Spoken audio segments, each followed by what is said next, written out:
माझ्या बहिणीमुळे मला खूप त्रास झाला. प्रत्येक मुलीची काही स्वप्न असतात, पण देवाने माझी सगळी स्वप्न धुळीस मिळवली.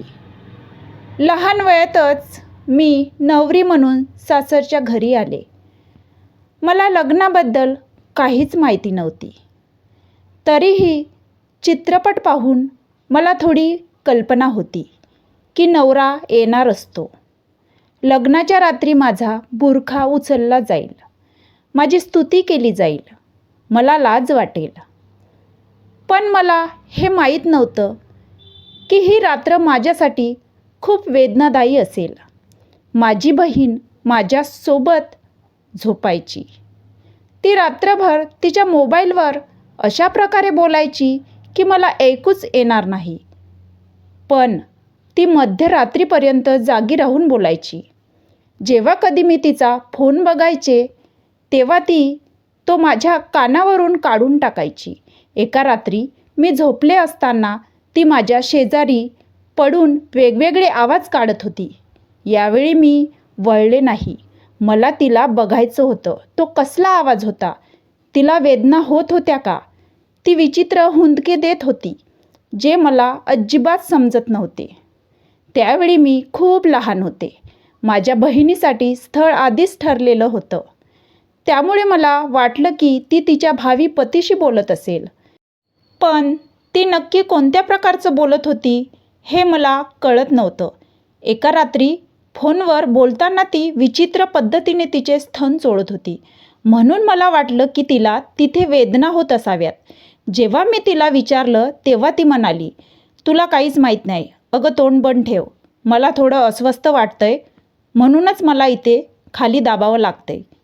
मी म्हणाले, जर जास्त दुखलं तर आईला सांग, ती तुला औषध आणून देईल. ती म्हणाली, झोप, तू माझा मूड का खराब करते आहेस? तू माझ्या वयाची झाल्यावर तुला समजेल मला काय झालंय. तू आता खूप लहान आहेस, त्यामुळे या सगळ्याकडे लक्ष देऊ नकोस. माझ्या बहिणीचं लग्न लवकरच होणार होतं आणि मी त्यावेळी शिकत होते. मला दररोज रात्री तिची सवय झाली होती आणि मी तिला कोणतेही प्रश्न विचारत नसे. मी म्हणाले, ठीक आहे, तुला जे हवं ते कर, मला काहीच कळत नाही. पण आज रात्री माझ्यासोबत जे काही घडलं तेव्हा माझ्या बहिणीने जे काही म्हटलं होतं ते सगळं मला आठवलं. आणि माझी बहीण फोनवर काय करत होती आणि तिच्यासोबत हे सगळं का घडत होतं हे मला समजलं. माझ्या बहिणीच्या चुकांमुळे माझ्या आईवडिलांनी लहान वयातच माझं लग्न लावून दिलं होतं. आणि जसा माझा नवरा खोलीत आला तसा माझ्या पायाखालची जमीनच सरकली. खोलीत शिरल्याबरोबरच तो म्हणाला, माझ्यासमोर आता आणखी नखरे करू नकोस. तू माझी बायको आहेस. मला तुला प्रत्येक कपड्यामागे बघायचं आहे. चल पटकन तुझे कपडे काढ. मला तुझं शरीर कपड्यांशिवाय बघायचं आहे. मंथनचे शब्द ऐकून मी थरथरले. माझे हातपाय गारठले होते. मला आधीच खूप लाज वाटत होती. मी नेहमी पडद्याआड राहणारी मुलगी होते. माझ्या बहिणीच्या मृत्यूनंतर लगेचच लग्नाच्या पवित्र बंधनात मी माझ्या भाऊजीशी बांधले गेले. मी तेव्हा अजून लहानच होते. मंथन माझा भाऊजी होता. मला त्याच्यासमोर लाज वाटत होती. मला माहीत नाही की तो कोणत्या जन्माचा बदला घेण्याचा प्रयत्न करत होता. त्याला मला प्रत्येक प्रकारे त्रास द्यायचा होता. मी माझ्या जागेवरून हलूसुद्धा शकत नव्हते. पण जेव्हा त्याने हात पुढे करून मला मिठीत घेतले तेव्हा मी थरथरले. मी एक नाजूक मुलगी होते, जेमतेम त्यांच्या दारात पाऊल ठेवणारी. पण मंथनने मला स्वतःवर ओढून घेतले. त्याने माझ्या अंगावरून सर्व कपडे बाजूला केले आणि मी नग्न अवस्थेत पलंगावर इतके अस्वस्थ होते की मला उठणेही शक्य नव्हते. माझ्या गुपित भागांतून तीव्र वेदना होत होत्या. मी रात्रभर मंथनची वासना सहन केली होती. आता वेदना इतक्या तीव्र होत होत्या की माझे संपूर्ण शरीर दुखत होते. मी माझे धैर्य गमावले होते. डोळे मिटून चादर स्वतःभोवती गुंडाळून मी कशीबशी उठले. मी बाल्कनीकडे नजर टाकली आणि पाहिली की मंथन तिथे थंडीत शर्टशिवाय उभा होता. मला त्याचा तिरस्कार वाटू लागला होता, जो मला जराही दया न दाखवता खूप त्रास देण्याचा प्रयत्न करत होता. जेव्हा मी अंघोळ करायला वॉशरूममध्ये गेले तेव्हा मी शॉवरखाली उभी राहिले. माझ्या शरीरावर गरम पाणी पडत असताना माझ्या शरीरातून वेदनाच्या तीव्र कळा येत होत्या. बराच वेळ अंघोळ केल्यावर मी माझे ओले केस पकडून बाहेर आले. तेवढ्यात मंथन खोलीत आला. माझे ओले केस पाहून तो म्हणाला, तुझी आता अंघोळ करायची हिंमत कशी झाली? मला न विचारता तू अंघोळ कशी करू शकतेस? तू मला विचारलंस का? माझ्या भावना अजून शांत झालेल्या नाहीत. मला फक्त तुझं शरीर अनुभवायचं आहे. मला तुझ्या आत जायचं आहे आणि मग तुझ्या शरीराशी खेळायचं आहे. तू नुकतीच अंघोळ करून खाली बसली आहेस. चल तुझे कपडे काढ. मला तुझं शरीर माझ्या डोळ्यांत कैद करायचं आहे. मंथनचे शब्द ऐकून माझ्या डोळ्यांतून अश्रू वाहत होते. माझे हातपाय थरथरत होते. मंथनची रात्रीची क्रूरता पुन्हा एकदा माझ्या डोळ्यांसमोर चमकली आणि मग मंथनच्या शब्दांनी भीतीने माझं हृदय धडधडू लागलं. तेवढ्यात मंथन माझ्या जवळ आला आणि त्याने माझा स्कार्फ बाजूला केला. मी लगेच रडू लागले. मी काल रात्रीपासून तुझी क्रूरता सहन करत आहे. मला आता खूप वेदना होत आहेत. मी त्या वेदना पुन्हा सहन करू शकणार नाही. आता तुझ्या क्रूरतेला पुन्हा सहन करण्याचं माझ्यात कोणतंही धैर्य उरलेलं नाही. तू मला रात्रभर श्वासही घेऊ दिला नाहीस आणि आता तुझं हृदय पुन्हा अस्वस्थ झालं आहे. बघ तू माझ्या शरीराशी कसा खेळत आहेस. मंथनजी, रात्रभर झोप न आल्यामुळे मला खूप वेदना होत आहेत आणि डोकंही दुखत आहे. म्हणून कृपया मला आराम करू दे. मला आता झोपायचं आहे. मंथनने रात्रभर माझ्या मानेवर ओठ इतक्या जोरात चावले होते जिथे मला अजूनही खूप वेदना होत होत्या. तू तुझ्या बहिणीच्या जागी इथे आली आहेस. तू मला शांतता द्यायला हवी. माझ्या मनाचं अजून समाधान झालेलं नाही. माझ्या भावना अजून शांत झालेल्या नाहीत. जर तू आता माझ्या भावना शांत केल्या नाहीत तर दुसरं कोण करणार? पायाखाली सिगारेट चिरडून आणि पुन्हा माझ्यावर वाकून मंथन इतका संतापला होता की त्याने माझ्या शरीराच्या प्रत्येक नाजूक भागाला अत्यंत क्रूरपणे चावून जखमी केले होते. मंथन, कृपया. मी कसाबसा बोलू शकले. मी वेदनेने रडू लागले. काही नाही माझ्या प्रिये, एवढा त्रास सहन करण्याची गरज नाही. आता तुला हे सगळं रोज सहन करावं लागेल. आता या सगळ्याची सवय करून घे. माझ्यासमोर इतकी नाजूक वागू नकोस. मला नाजूक मुली अजिबात आवडत नाहीत. तू अशी आवाज करशील ते मला आवडत नाही. तू मला पूर्णपणे साथ द्यावीस अशी माझी इच्छा आहे. जेव्हा कधी मी तुझ्या जवळ येईन तेव्हा तू सुद्धा माझ्यासाठी वेडी व्हायला पाहिजेस. माझ्या प्रेमात स्वतःला बुडवून घेण्याचा प्रयत्न कर. मी त्याच्या बोलण्याला कंटाळले होते आणि तो मला प्रत्येक प्रकारे त्रास देऊ इच्छित होता, कारण त्याला माझ्या बहिणीचा बदला घ्यायचा होता. यावेळी तो पुन्हा माझ्यावर झुकला आणि त्याची क्रूरता पूर्वीपेक्षाही जास्त वाढली होती. यावेळी मला ते अजिबात सहन होत नव्हते. रात्र जसजशी पुढे सरकत होती तशी रात्रीच्या अंधारात त्याची क्रूरता वाढत होती. आज दुसरा दिवस होता. खिडकीतून थोडासा प्रकाश आत येत होता, पण मंथनची क्रूरता वाढतच होती. तो मला जाऊ देत नव्हता. माझ्या डोळ्यांतून अश्रू वाहत होते, ज्यामुळे उशी ओली होत होती. मला आता वेदना सहन होत नव्हत्या.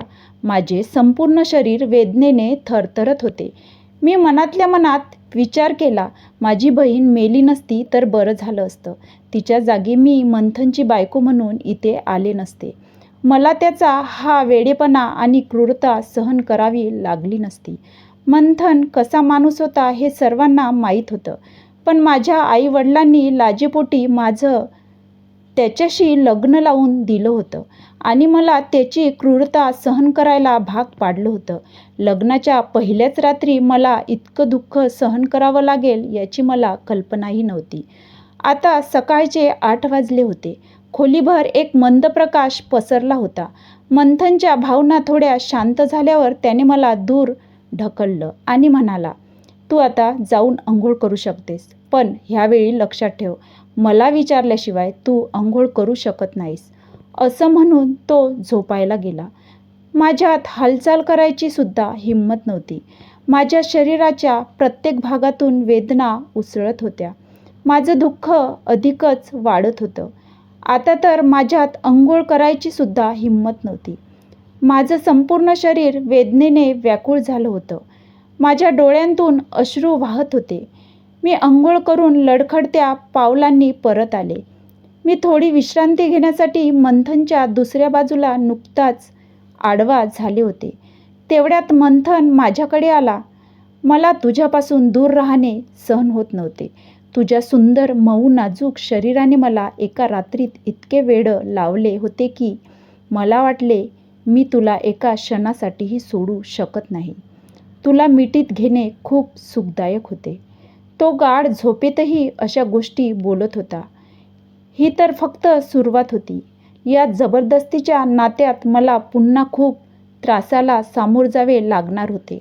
मी इतकी अस्वस्थ झाले होते की मला 1 मिनिटही झोप लागली नाही. साधारणतः 10 वाजता मी अंघोळ करून बाहेर आले आणि थेट स्वयंपाकघरात गेले. माझी सासू स्वयंपाकघरात नाश्ता तयार करत उभी होती. मला पाहताच ती हसली आणि म्हणाली, "बाळा, मी किती वेळ तुझी वाट पाहत होते. मंथन कुठे आहे? तो अजून उठला नाही का?"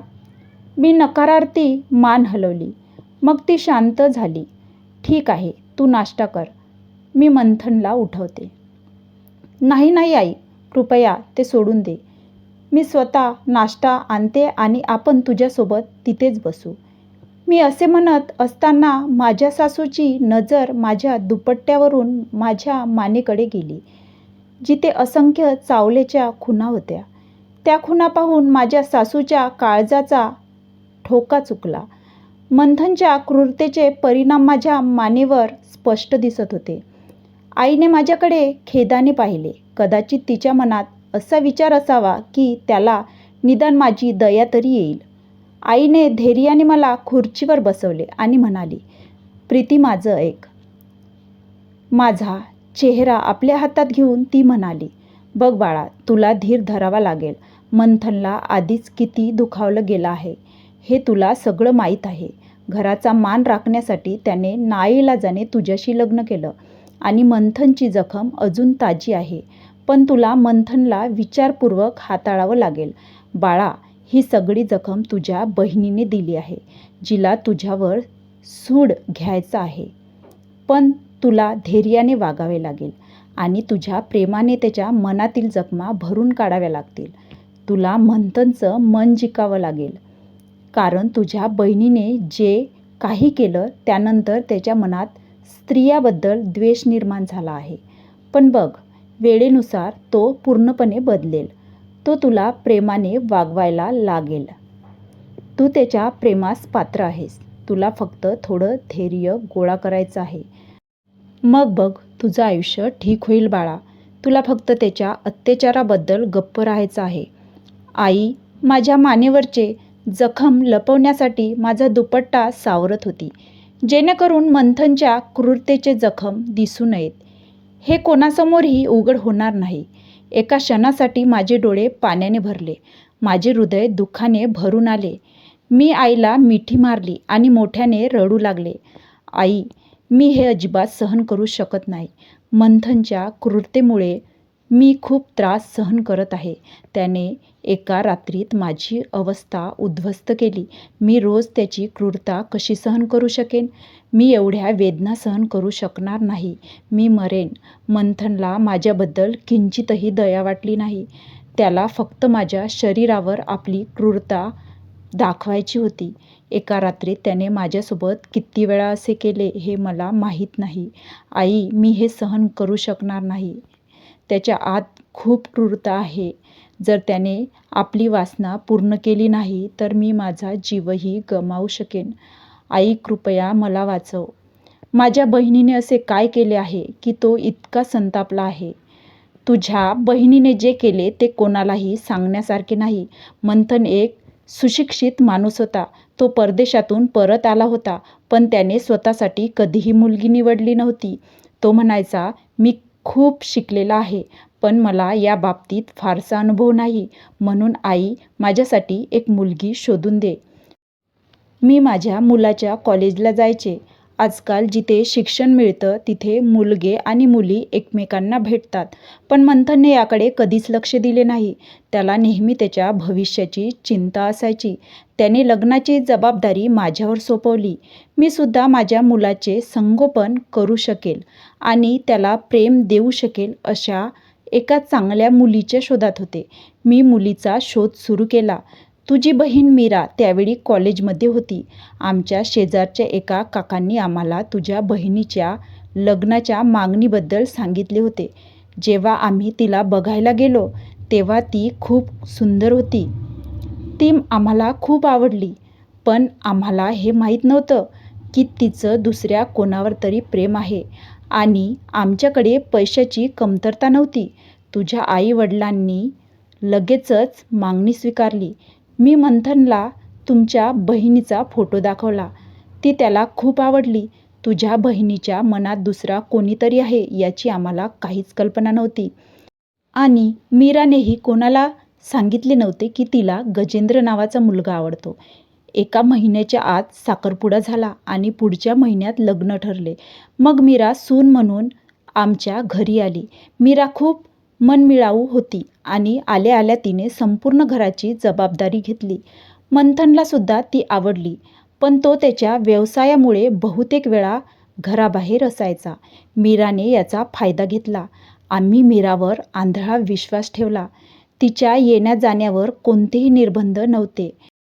मीरा कॉलेजच्या शेवटच्या वर्षात होती. मंथनने तिला शिकण्याची परवानगी दिली होती. ती कॉलेजला जायची आणि गजेंद्र नावाच्या मुलाला भेटायची, पण आम्हाला याची काहीच कल्पना नव्हती. मंथन आणि मीराच्या लग्नाला 8 महिने उलटून गेले होते. मीराला तो आवडत नाही हे आम्हाला कधीच कळले नाही, पण ती गजेंद्रच्या बाबतीत इतकी पुढे गेली होती की तिचे त्याच्यासोबत शारीरिक संबंध होते. मंथनला लोकांना आश्चर्यचकित करायला नेहमीच आवडायचे.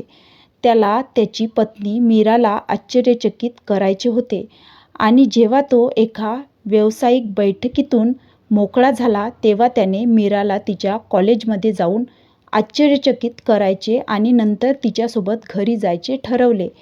पण त्याची पत्नी मीरा त्याची किती खोलवर फसवणूक करत होती याची त्याला काहीच कल्पना नव्हती. जेव्हा तो कॉलेजला पोहोचला तेव्हा त्याला कळले की ती गजेंद्र नावाच्या मुलासोबत एका रेस्टॉरंटमध्ये गेली होती जिथे ती रोज जायची.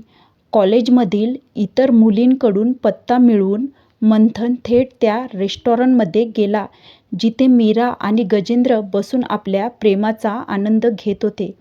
मीरा म्हणत होती, माझ्या नवऱ्याने माझी तहान कधीच भागवली नाही. तो त्याच्या व्यवसायात खूप व्यस्त असतो. तो रात्री येतो, 1-2दा माझ्याशी प्रेमाने बोलतो आणि कधीकधी माझ्यावर प्रेमाचा वर्षाव करतो. मला त्याची कधीच पुरेवाट होत नाही. गजेंद्र, तू मला खूप शांती देतोस आणि आपल्याला लग्नाचा त्रास नाही, कारण तू माझी बायको आणि नवरा दोन्ही आहेस. आयुष्यभर आपल्याला या मैत्रीचं समाधान मिळेल. तुला एक बायको आहे जी तुझ्या घराची, तुझ्या आईवडिलांची, तुझ्या भावंडाची काळजी घेते आणि तुला हवं तेव्हा तू माझ्यासोबत तुझी तहान भागवू शकतोस. तुझ्यामध्ये ती पुरुषी ताकद आहे जी माझी तहान भागवते आणि मला शांती देते. मला कधीही विसरू नकोस गजेंद्र. हे ऐकून मंथनला खूप दुःख झाले. त्याने जवळच पडलेली एक खुर्ची उचलली आणि गजेंद्रच्या डोक्यात मारले, पण आपल्या बायकोला मीराला स्पर्शही केला नाही. तो फक्त रागाने तिला म्हणाला, चल घरी जाऊया. त्यानंतर रेस्टॉरंटमधील कर्मचारी आले आणि त्यांनी गजेंद्रला मंथनच्या तावडीतून सोडवले. जेव्हा तो मीराला घरी घेऊन आला तेव्हा त्याचे डोळे रक्ताने माखले होते. त्याने रेस्टॉरंटमध्ये बसलेल्या मीरा आणि गजेंद्र यांचे आवाज रेकॉर्ड केले. त्याचा व्हिडिओ बनवला आणि तुझ्या आई-वडिलांना पाठवला. तो व्हिडिओ पाहून त्यांनाही खूप लाज वाटली. त्यांच्यात मंथनच्या सामोर जाण्याची हिंमतही उरली नाही. तुझे वडील म्हणाले की काही झाले तरी ती आपल्या घरी येता कामा नये. अगदी तुम्ही तिला मारले तरी चालेल. मी माझी दुसरी मुलगीसुद्धा तुमच्या हवाली करेन. इथूनच तुझ्या कथेची सुरुवात झाली. त्यानंतर मंथनने आमच्यापैकी कोणालाही कधीच काही सांगितले नाही. तो माझ्यावरही फक्त रागावला होता. तो म्हणाला की लग्नाआधी मुलीचं चारित्र्य जाणून घ्यायला हवं होतं. ती कोणावर प्रेम करते की कोणाला पसंत करते. मला मंथनचा मुद्दा समजला. काय झालं होतं, मी तुझ्या आईकडे तक्रार केली. ती म्हणाली, मी देवाचे छप्पत सांगते, मीराने आम्हाला कधीच सांगितलं नाही की तिला कुठला मुलगा आवडतो. जर तिने सांगितलं असतं तर आम्ही तिचं लग्न त्या मुलाशी लावून दिलं असतं. तुझे आई वडील म्हणाले, आता काहीही हो, ती तुझ्या आणि आमच्या घराचा अभिमान आहे. तुला तिच्यासोबत जे करायचं आहे ते कर. तेव्हापासून मीराने घराबाहेर पडणं बंद केलं. मंथनने आपला सगळा व्यवसाय मॅनेजरकडे सोपवला आणि घरी बसून रात्रंदिवस तिच्यावर प्रेमाचा वर्षाव करू लागला. मीराला सकाळ संध्याकाळच भानच नव्हतं. जेव्हा ती स्वयंपाकघरात जायची तेव्हा ती आपला चेहरा, मान आणि बाकी सगळं काही झाकून घ्यायची. एके दिवशी मी तिला मागून पाहिलं. तिच्या मानेवर अनेक जखम होते. ती तिच्या ओठांकडे बघायची. ते कापलेले होते, पण तिच्या खोलीतून कोणताही आवाज येत नव्हता, ना भांडणाचा ना कोणत्याही चर्चेचा. तो मीराशी कधी मोठ्याने बोलला सुद्धा नव्हता. या घटनेनंतर 2 महिन्यांनी मीराची प्रकृती खालावली. मंथनने घरी नर्सला बोलावून तिची तपासणी करून घेतली. ती 4 महिन्यांची गरोदर असून तिची प्रकृती खालावत असल्याचे कळल्यावर मंथनने तिची संपूर्ण तपासणी करून घेतली. तिच्या गर्भधारणेचीही तपासणी करण्यात आली. त्या तपासणीत तसे समोर आले की तिच्या पोटात वाढणारे बाळ मंथनचे नसून गजेंद्रचे होते. तेव्हा मंथनच्या पायाखालची जमीनच सरकली आणि त्याच वेळी त्याने पहिल्यांदाच मीरावर हात उचलला. तेव्हा मंथन म्हणाला की तू मला घटस्फोट देऊन गजेंद्रसोबत राहावेस, कारण मी या बाळाला माझ्या वडिलांचे नाव देऊ शकत नाही. तेव्हा पहिल्यांदाच मीरा ढसाढसा रडली आणि तिने आपल्या चुकांबद्दल माफी मागितली. मीराने सांगितले की 9वी इयत्तेपासून तिचे गजेंद्रवर प्रेम होते. पण गजेंद्रवर त्याच्या आईवडिलांचा खूप दबाव होता.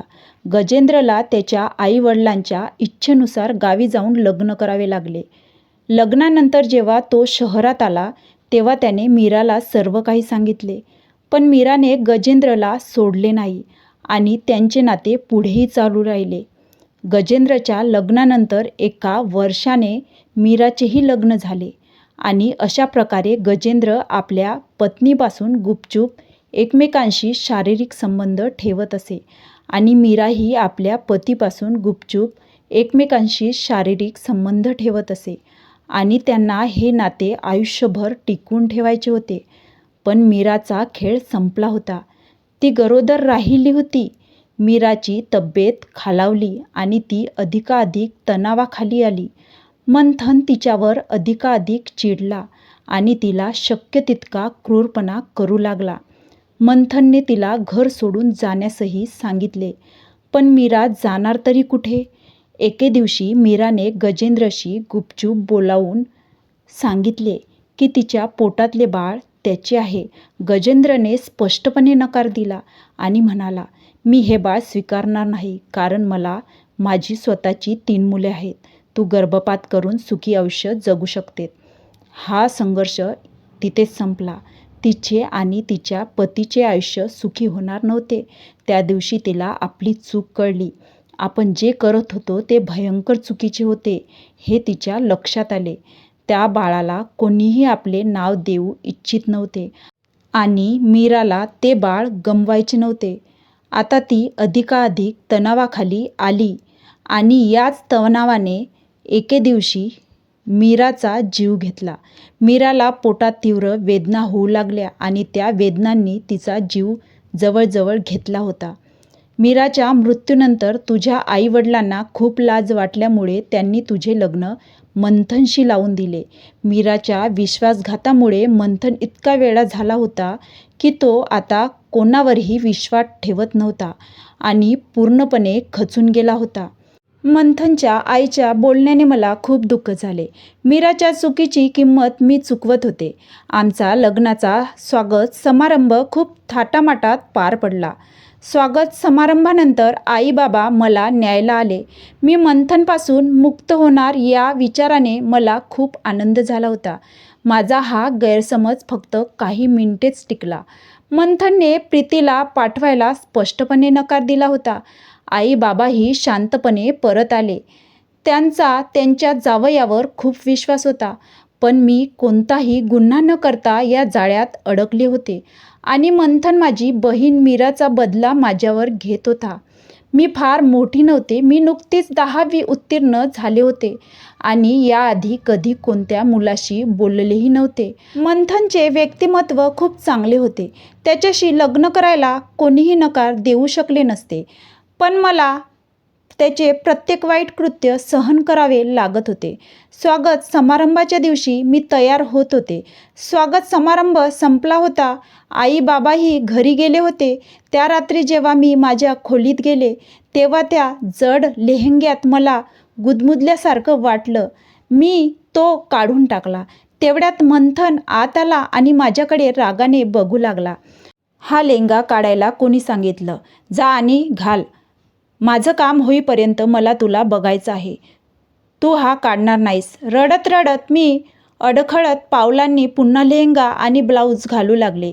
जीप पाठीमागे होती. मला ती लावता येत नव्हती. मी आरशासमोर उभी राहून व्यर्थ प्रयत्न करत होती. मग मंथन आला आणि माझ्या मागे उभा राहिला.